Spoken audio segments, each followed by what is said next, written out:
उनके दो नेताओं को आप देखिए दिल्ली में, अजय माकन और संदीप दीक्षित, प्रियंका गांधी जी के खिलाफ इतनी अभद्र टिप्पणी की गई। जो उनकी नफरत की राजनीति है उसके बीजेपी से कोई हमारी व्यक्तिगत दुश्मनी थोड़ी है, बीजेपी की नीतियों से दुश्मनी है। खाली देश को बांटना कैसे है, नफरत कैसे फैलाना है, गैर मुद्दों को मुद्दा कैसे बनाना है। हरियाणा में भी आप बताइए, हरियाणा में हम लोग प्रचार करने गए, हमने किसी कांग्रेस नेता के खिलाफ कुछ बोला हो बताइए आप? कभी नहीं बोला। क्या हुआ हरियाणा में? क्या हुआ? सब कुछ सही चल रहा था, बात अंतिम रिपोर्ट्स भी आ रही तक थी। मुझे जो जानकारी है उसमें राहुल गांधी जी की भी मंशा थी कि समझौता हो जाए, और उन्होंने भी अपनी तरफ से ग्रीन सिग्नल दिया था। लेकिन अंत में जो भी इनके यहाँ निर्णय हुआ हो, जैसे भी हो, कहते तो ये है कि स्टेट लीडरशिप ने समझौता नहीं होने दिया। अब उसकी सच्चाई तो कांग्रेस के लोग ही बता सकते हैं। तो राहुल गांधी लीड करेंगे इंडिया ब्लॉक या अभी? नहीं, मैं ये कह रहा हूँ कि कौन लीड करेगा नहीं लीड करेगा वो तो सारे लोग मिल के तय करेंगे, उसमें कोई हमारी तरफ से रुकावट नहीं है। मिल के सारे लोग जो तय करेंगे उसको हम लोग मानेंगे भी।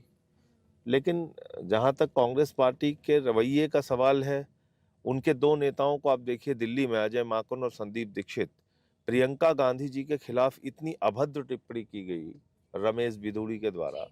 हमने उस पर बोला, मनीष सिसोदिया जी ने बोला, सारी पार्टी के लीडर्स ने बोला हमारे, और उसके बाद भी ना तो अजय माकन उस पर बोल रहे हैं ना संदीप दीक्षित बोल रहे हैं। तो आप इससे अंदाजा लगा सकती हैं कि कितने गहरे रिश्ते हैं इन दोनों लोगों के भारतीय जनता पार्टी से। तो बीजेपी के खिलाफ कुछ बोलना नहीं है, कुछ करना नहीं है, तो ये तो ठीक नहीं है। तो इंडिया ब्लॉक का जो कोर आइडिया था वो था बीजेपी को हराने का। अब जो हालात है, बीजेपी की नीतियों के कारण, जो उनकी नफरत की राजनीति है उसके कारण, बीजेपी से कोई हमारी व्यक्तिगत दुश्मनी थोड़ी है, बीजेपी की नीतियों से दुश्मनी है। क्या दुश्मनी है? कि वो इस देश को बांटना चाहते हैं, जाति के आधार पे, धर्म के आधार पे, नफरत के आधार पे।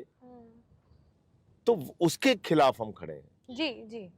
हमारी हमारी जो मुखालफत है वो इस बात के को लेके है कि भाई आपने कहा था 2 करोड़ नौकरियां हर साल देंगे। बताइए, आप 22 करोड़ नौकरी मिल गई क्या 11 साल में? कहीं पता नहीं। अब उसकी आप बात नहीं करते। आपने कहा इतना काला धन लाएंगे, हर खाते में 15 लाख देंगे, अब कोई बात नहीं करता। नोटबंदी करके आपने सड़क पे खड़ा कर दिया लोगों को, 100 लोगों की जान चली गई, कोई उसकी जवाबदेही नहीं। आपने किसान आंदोलन के दौरान लोगों को पिटवाया, किसानों को, उनके साथ दुश्मन जैसा व्यवहार किया, खालिस्तानी है, पाकिस्तानी है, ये है वो है करके उनके ऊपर आंसू गैस के गोले छोड़े, लाठियां चलवाई। 750 किसानों ने अपनी शहादत दी। तो आप किस वर्ग के प्रति ईमानदार रहे? आपने माताओं बहनों से कहा था हम महंगाई कम करेंगे, पेट्रोल 100 रुपए पार हो गया, डीजल 100 रुपए पार हो गया आपके राज में। दाल महंगी मिली, सरसों का तेल महंगा मिला, प्याज लहसुन महंगी मिली, तो महंगाई आसमान पे पहुंच गई आपके समय में। तो आप किस किस बात के प्रति आप ईमानदार थे ये बताइए ना। आपने किसी एक वादे, आपने कहा 15 अगस्त 2022 तक सबको पक्का मकान देंगे, आज तक कुछ नहीं किया आपने। तो इस पे कोई बात ये लोग करते नहीं है।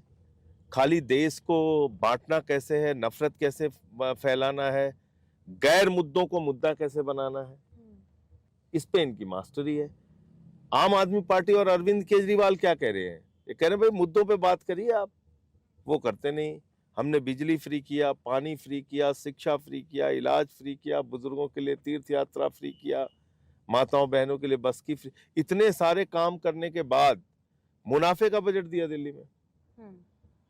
तो चुनाव और राजनीति तो काम के आधार पे होनी चाहिए, उसका मूल्यांकन होना चाहिए।